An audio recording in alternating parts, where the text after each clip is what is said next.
A sloth, a donkey, and a curious human. Send a prompt and see what they're doing. One hits record with a question on his mind. Two brothers pick it up, see what they find. Corn takes his time, Herman's got the facts. Back and forth, they never hold back. My weird prompts, come on in, that's where we begin. My weird prompts, glad you're here. This episode was generated using artificial intelligence. Please verify facts. You know, Corn, this whole show runs on GPU compute, and we wouldn't be here without Modal. Seriously. And that's what powers all our text-to-speech. Everything you're hearing right now. They're an AI infrastructure platform. Developers use them to run GPU workloads in the cloud with zero infrastructure headache. If you're building anything with AI, check them out. Modal.com. So, you know how in any tense situation, there's always that one person who just knows how to talk? The one you'd want on the phone if things went really, really sideways? Right. And Daniel's prompt this time is asking us to pull back the curtain on exactly those people. He wants to know about hostage negotiators, their training, their backgrounds, what they're actually called, whether every police department has one. It's a fascinating dive into a world most of us only see in news clips. And, by the way, for the model watchers in the audience, today's script is coming to you courtesy of DeepSeek v22. Nice. Okay, so hostage negotiators. The first thing to clarify is the actual terminology, because it's a bit of a misnomer. They're formally called crisis negotiators, or crisis hostage negotiators. Because not every crisis involves a hostage.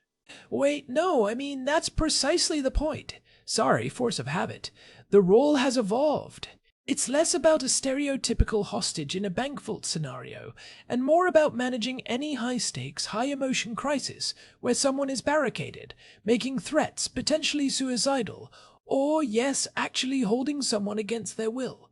So it's a broader skill set for de-escalating volatility itself. Right. And to answer one of Daniel's questions directly, no, not every police department has a dedicated, full-time crisis negotiator. That's a resource mostly found at the state level, in larger metropolitan departments, or within specialized units like a county sheriff's office or state police tactical team. What does a smaller town do? Call the county? Usually, yeah, they'll have a mutual aid agreement. Or, within a smaller department, you might have a patrol officer or a detective who's received basic crisis intervention training and can handle preliminary communication until a regional team can mobilize. But for a full-blown, prolonged negotiation, you need a team. It's never just one person on a phone. That's the first misconception, right? The movie image of the lone detective with a headset. A huge one. A negotiation team is just that. A team. You have the primary negotiator, the one actually talking. Then you have a coach who's listening to every word, helping strategize, often more experienced. You have an intelligence gatherer, frantically pulling any relevant data on the subject, criminal record, mental health history, family ties. You have a scribe documenting every single utterance, and you have a liaison to the tactical commander, because the negotiation and tactical teams have to be in lockstep. Because the guy with the gun is always waiting in the wings. Right. The tactical team's presence is a reality, but the negotiator's entire goal is to make their intervention unnecessary. It's a delicate, synchronized dance. One hand is offering a peaceful way out, the other is prepared for the worst-case scenario. The liaison ensures the left hand knows what the right hand is doing, so a tactical move doesn't accidentally blow up a negotiation that's making progress. So what kind of person gets tapped for this?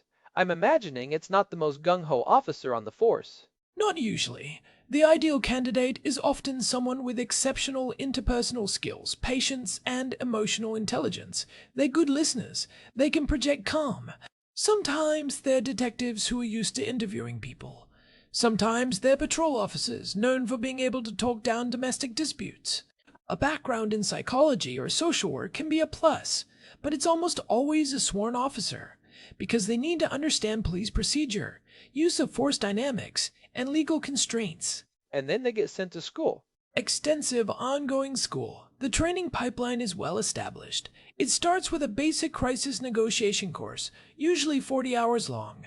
Daniel's background notes pointed to one in Illinois, the 40-hour Basic Crisis Negotiations course from the Illinois Law Enforcement Training and Standards Board. That's a standard model. What do they learn in basic? The foundational philosophy. The behavioral change stairway model is a big one. It's a step-by-step process for building influence. It starts with active listening, then builds empathy, then rapport, then influence, and finally, behavioral change. They drill active listening techniques endlessly, paraphrasing, emotional labeling, mirroring. It sounds like you're feeling really cornered right now. Exactly that. They're taught to avoid why questions, which can sound accusatory, and use what or how questions instead. What's led you to this point versus why are you doing this? They learn about crisis theory, the different types of subjects, the politically motivated terrorist versus the emotionally disturbed individual versus the criminal cornered during a botched robbery. The tactics shift for each. And after basic, there's advanced. Multiple advanced courses. The National Tactical Officers Association, the NTOA, runs them. So does the Police and Tactical Conference Group, PATC. Daniel's notes had a PATC course listed for late March this year. Hostage Negotiations Phases 1 and 2, taught by a guy named Jack Cambria, who's legendary in the field, former head of the NYPD's hostage negotiation team. What's in phase 2 or 3? That's where you get into more complex scenarios, negotiating with the mentally ill, specifically dealing with schizophrenia, depression, personality disorders. You learn about suicide intervention protocols, because many barricade situations are suicide, by cop scenarios. You practice third-party intermediary, negotiation, where you might bring in a family member or a pastor to help. There's training on negotiating through digital means now. Text messages, social media. Because a kidnapper might text a ransom demand, not call. Right. And the dynamics are completely different. You lose tone of voice, you introduce delays, it's a whole new skill set. Advanced courses also include team management, because being a negotiation team leader is its own discipline. The Texas Association of Hostage Negotiators has a specific 2-day advanced class just for team leaders, new and veteran. This isn't a one-and-done certification. Not at all. To stay certified, negotiators need annual in-service training. The courses have to meet specific state mandates. That Illinois Phase 3 course Daniel mentioned includes 8 hours of crisis intervention, 1 hour of human rights training, 2 hours of legal updates, an hour on officer wellness. The law changes, case law evolves, new techniques are developed. It's constant. Let's talk about the actual toolbox. What's the first thing they're trying to do when they make contact? Establish communication. Just get the person talking. The primary goal in the first phase is to build a non-threatening human connection. They'll introduce themselves by first name. This is John with the police department. I'm here to help make sure no one gets hurt. They want to lower the emotional temperature, what they call emotional venting. Let the person rage, cry, express their frustration, while the negotiator listens and validates the emotion, not the action. I hear that you're really angry. That's understandable. But let's talk about how we can fix this without anyone getting hurt. Precisely. They're also buying time. Time is almost always on the negotiator's side. As a crisis drags on, exhaustion sets in, the adrenaline dump happens, and people often become more amenable to rational discussion.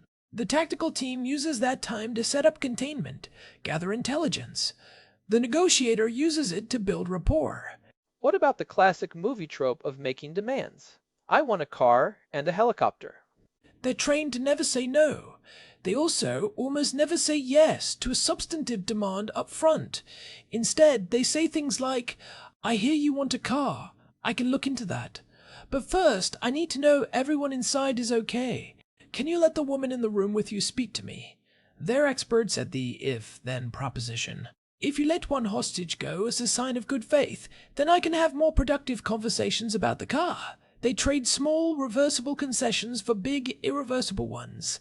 Reversible concessions? Like providing food, water, cigarettes, a phone charger. Things that don't endanger anyone or compromise the containment. In exchange for proof of life, or the release of a hostage, or the subject putting down a weapon. They're also masters of the surrender ritual, making the act of giving up as dignified and non-confrontational as possible. You can walk out with your hands up. We'll have you sit on the curb. We'll get you medical attention if you need it. They script the surrender step by step to avoid any last-minute confusion or panic. This sounds less like negotiation and more like a very specific form of psychological therapy in real time. That's a fair way to put it. It's directive, crisis-focused psychology with incredibly high stakes. And the negotiator's own psychology is just as important. They're trained in stress management because they're absorbing this torrent of emotion and threat for hours. They have to manage their own biases, their frustration. There's a rule: never take the subject's anger personally. It's not about you. What about the relationship with the SWAT team? That has to be tense sometimes. It can be. The classic tension is between the action imperative of the tactical team and the patience imperative of the negotiator. The tactical commander's instinct is to resolve the threat. The negotiator's job is to stall for peaceful resolution. That's why the liaison role is so critical. The negotiator has to convince the tactical commander that progress, however slow, is being made. We've established a dialogue. He just agreed to let a hostage call their family. An assault now would undo all of that. And I'd imagine the rules of engagement are crystal clear. They have to be. There are specific breach criteria conditions under which the tactical team will move in immediately. If a hostage is harmed, if the subject starts firing weapons, if they threaten to kill someone within a specific time frame, the negotiator is constantly working to keep the situation from tripping those wires. Let's get into some of the specialized knowledge. You mentioned different types of subjects. Yeah, the approach is tailored. With a politically or ideologically motivated terrorist, you're often dealing with a more rational actor. Their demands might be specific release of prisoners, media statements. The negotiation might be more transactional, but the core skills of building rapport still apply. You're looking for leverage, maybe within their own group dynamics.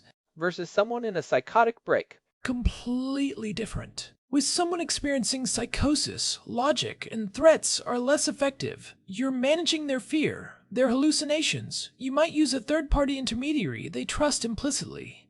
You're not negotiating political demands. You're negotiating their sense of safety. Can you let the people go so they won't hurt you? I can make sure the voices stop if you come out with me. What about the criminal who's just cornered? No ideology, no mental illness, just a guy who robbed a store and got trapped. That's often considered the easiest type to negotiate with, ironically. They're usually rational, self-interested, and want to live. The negotiation is straightforward. You're offering them the best possible outcome from their bad situation. A peaceful surrender versus being carried out. The challenge can be their pride, their fear of prison, but the path is clearer. You mentioned proof of life. What does that protocol look like? It's very specific. You don't just ask, "Is everyone okay?" You need to ask questions only the hostage can answer. What is your mother's maiden name? What was the name of your first pet? You might ask the hostage to describe something in the room only they could see. And you do it in a way that doesn't escalate the situation. I believe you that they're okay, but for my commanders to let me keep talking to you, they need to hear a voice. Can you let Sarah say hello so I can tell them she's all right? This is so methodical. It's like a human chess game with lives on the line. It's a deliberate, slow, incremental process. There's a famous saying in negotiation circles: the only thing you should do quickly in a crisis is slow down. I love that. What are some of the biggest mistakes a novice might make?